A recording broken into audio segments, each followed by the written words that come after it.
For decades, Indian Railways was something we lived with, not something we looked up to.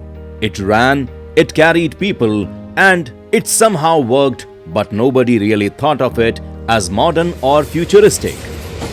For most passengers, the relationship with railways was transactional. You planned extra buffer time because delays were common. Old ICF coaches rattled through long journeys. Diesel locomotives dominated large sections of the network. Railways were essential, yes, but rarely aspirational. And then slowly, without too much noise at first, that mindset began to shift. Because while many global rail networks were still stuck in discussions and delays, India quietly got to work under PM Modi, and that work started adding up in ways that are now hard to ignore. So what's actually changed? One of the biggest changes was administrative. Projects that earlier took years just to clear began moving faster because planning, funding, and execution were aligned. Railways stopped operating in silos. Electrification, manufacturing, safety upgrades, and capacity expansion were all pushed together, not separately. But a big part of this change shows up on the tracks themselves.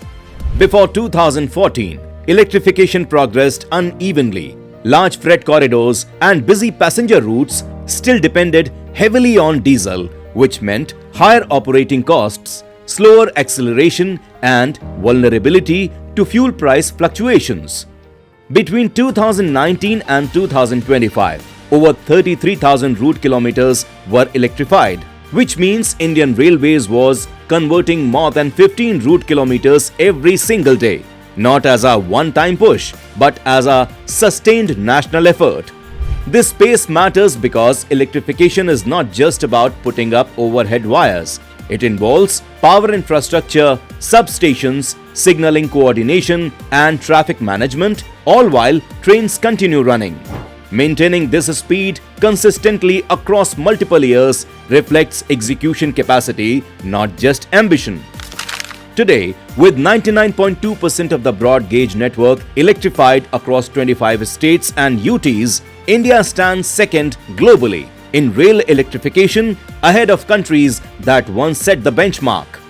For passengers, this translates into more predictable schedules and better acceleration. For freight, it means higher hauling capacity and lower per ton costs. For the system, it reduces dependence on imported diesel and stabilizes long-term operating expenses, a crucial factor for a network of this size.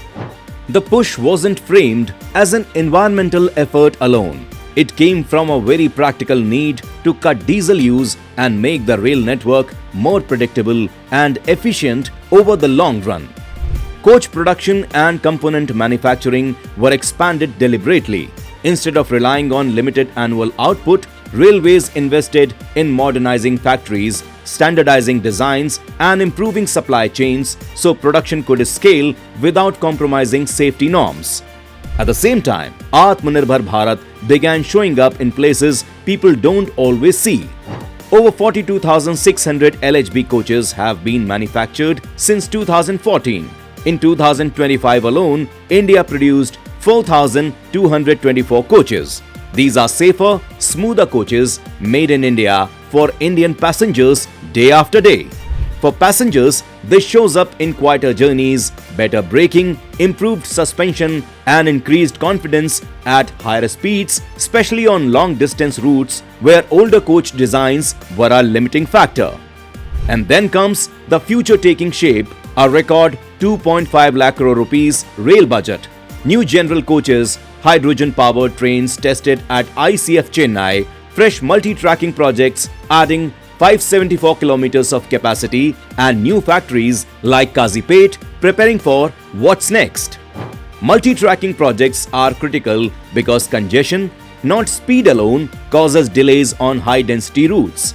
Adding lines allows passengers and freight traffic to run independently, improving punctuality and throughput without overloading existing infrastructure.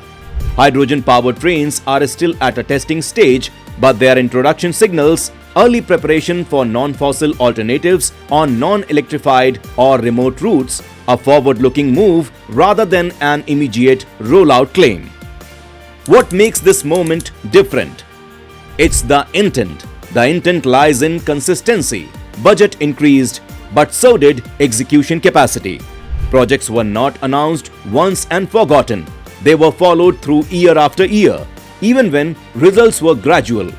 Under PM Modi, Indian Railways stopped being treated as a problem to manage and started being treated as a strength to build on.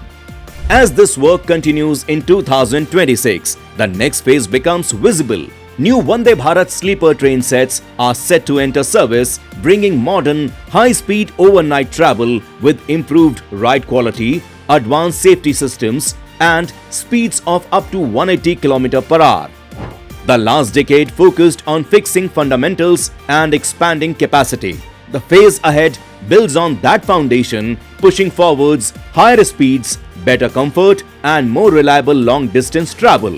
What has changed most is not just capacity, isn't just technology or budgets, but the approach. Under PM Modi, railways are no longer treated as a system to merely keep running, but as economic infrastructure that supports logistics, manufacturing, mobility, and regional growth.